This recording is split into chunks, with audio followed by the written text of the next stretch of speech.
Hello दोस्तों, अगर आप इस साल क्लास 12th में हैं तो आपके दिमाग में बहुत बड़ा वॉर चल रहा होगा।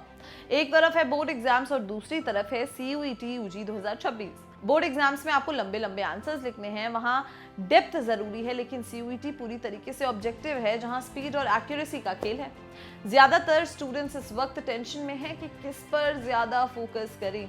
आज के इस वीडियो में हम इस टेंशन को खत्म करेंगे और हम आपको बताएंगे वो प्रैक्टिकल टिप्स जिससे आप बोर्ड में भी 95% से ज्यादा ला पाएंगे और टॉप सेंट्रल यूनिवर्सिटी में भी सीट आपकी कंफर्म हो जाएगी। तो वीडियो को एंड तक जरूर देखें। सबसे पहले बात करते हैं टाइम मैनेजमेंट की। देखिए, आपका दिन 2 हिस्सों में बटा होना चाहिए। मॉर्निंग का टाइम, जब आपका दिमाग फ्रेश होता है, तब आप बोर्ड्स के लिए सब्जेक्टिव पढ़ाई कीजिए, यानी बड़े आंसर्स और डेरिवेशंस।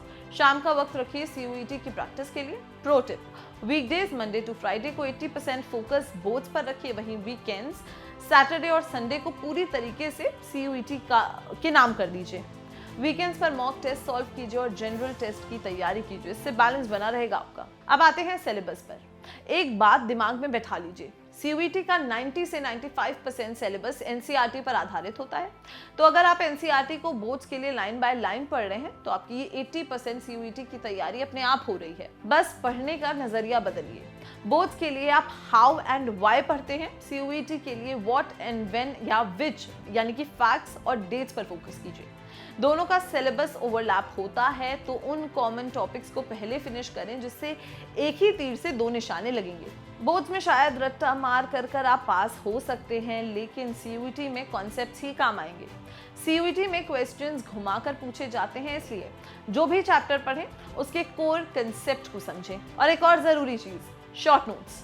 जब आप बोर्ड्स के लिए कोई बड़ा चैप्टर पढ़ रहे हो तो उसके फॉर्मूलाज और कीवर्ड्स को एक अलग नोटबुक में लिखते जाएं। बोर्ड्स के बाद आपके पास इतना टाइम नहीं होगा कि पूरी बुक दोबारा पढ़ें, तब यही नोट्स आपके काम आने वाले हैं। बोर्ड्स का पेपर 3 घंटे का होता है, लेकिन CUET में आपको बहुत कम समय में बहुत ज्यादा क्वेश्चंस करने होते हैं। स्पीड और एक्यूरेसी तभी आएगी जब आप मॉक टेस्ट देंगे। पिछले साल के पेपर्स यानी कि PYQs को जरूर सॉल्व करें, इससे आपको पता चलेगा कि NTA किस लेवल के क्वेश्चंस पूछ रहा है। हर वीकेंड कम से कम एक मॉक टेस्ट देने की आदत डालें, इससे आपका डर निकल जाएगा और टाइम मैनेजमेंट भी आपका बेहतर होगा। बोर्ड्स के चक्कर में स्टूडेंट्स अक्सर लैंग्वेज और जनरल टेस्ट को इग्नोर कर देते हैं।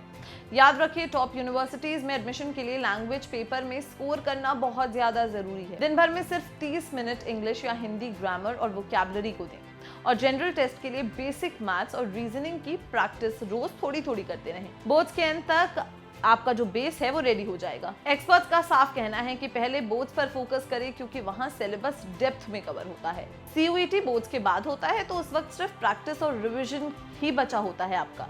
इसलिए अभी कॉन्सेप्चुअल क्लैरिटी पर ध्यान दें।